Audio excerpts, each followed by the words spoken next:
Welcome to The Explainer. Today, we are tracking what has to be the ultimate tech glow-up, the story of artificial intelligence. We're going to unpack how AI went from this niche, almost forgotten idea to, well, maybe the most disruptive force of our time. I mean, it's kind of wild to think about. Back in the 80s, AI was just a clunky experiment, pretty much locked away in university labs. And now, it's a massive global ecosystem. It's a partner for artists, it's a core driver of the entire world economy. So the big question is, how on earth did we get from there to here? This is the story of AI's incredible journey from the lab to global dominance. And trust me, it happened way faster and more dramatically than pretty much anyone saw coming. To really get our heads around this, we're going to break the story down into 3 acts. It's the best way to see how this whole revolution played out. And then, we'll take a peek at what the next chapter might hold. Okay, let's start at the beginning. Act 1, the old world. You could call this the age of limits, an era for AI that was defined by huge promise, but, even bigger limitations. See, in these early days, AI was basically a one-trick pony. These were systems built with a very strict set of rules to do one and only one specific thing, like play a game of chess. They were powerful, for sure, but they couldn't learn or adapt at all. And because they were so crazy expensive, you pretty much had to be a giant corporation or a research lab to even get your hands on one. And after all that initial hype, things just stalled. This became known as the AI winter. Funding completely dried up, and for a lot of people, the dream of truly intelligent machines felt like it was basically freezing over. But here's the thing. Even as the hype died down, something else was quietly brewing behind the scenes. And that brings us to Act 2, the breakthrough. This is where the AI winter finally starts to thaw, all thanks to a massive fundamental shift away from those old rigid models. The key was the rise of large language models, LLMs. And it wasn't one single invention. It was really more of a perfect storm. For the first time ever, we had 3 crucial things all at once. 1, the insane amount of data on the internet. 2, powerful new hardware, like GPUs to actually process it all. And 3, brilliant new designs like the transformer model. All of a sudden, researchers could build these giant general-purpose AIs that could actually learn language, logic, and reasoning. And what's so wild is that we've kind of come full circle. We started with all those small, specialized models, right? Then we jumped to these giant do-everything models. And now, we're back to making specialized models again, but, and this is the crucial difference, they're built on top of those incredibly powerful general foundations. It's like we built a super powerful engine, and now we can put it in any kind of vehicle we want.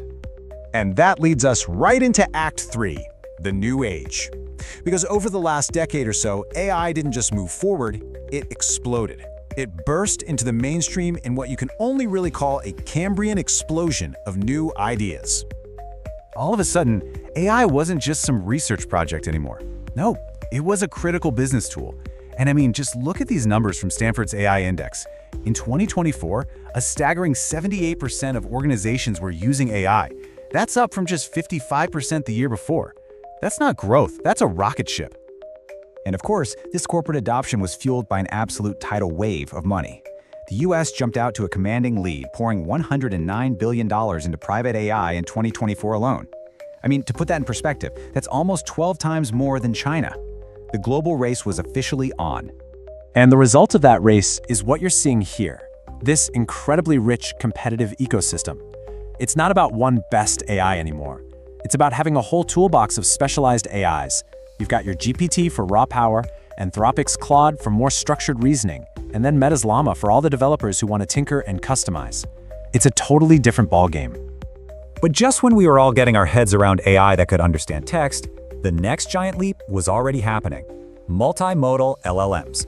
Basically, AI got eyes and ears. For the first time, these models could see, hear, and process info from images and videos. It was a game changer because it meant AI could finally start to understand the world a little more like we do. Of course, with all this incredible new power came some weird new problems. And you've probably heard of the biggest one, hallucination. That's when an AI just confidently makes stuff up that is completely wrong. It's a huge challenge that researchers are still trying to solve, and it's a really important reminder that these things are far from perfect. So with everything moving this fast, you can bet that regulators started paying very close attention.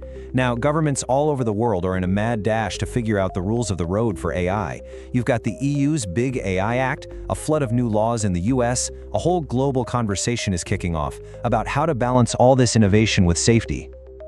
So where does all this leave us? Well, we're now entering the next chapter, where AI finishes its transformation from just a niche tool into something way more fundamental, a utility.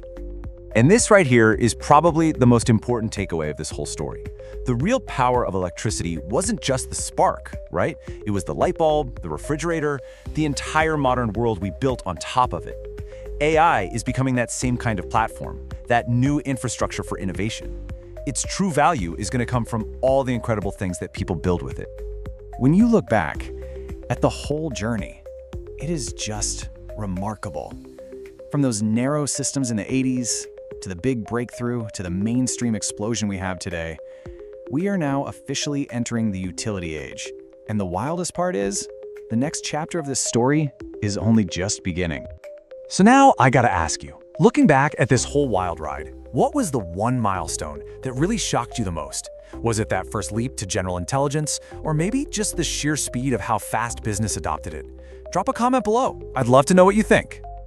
Thanks so much for watching. If this whole journey got you as fired up as it gets me, definitely smash that like button and subscribe.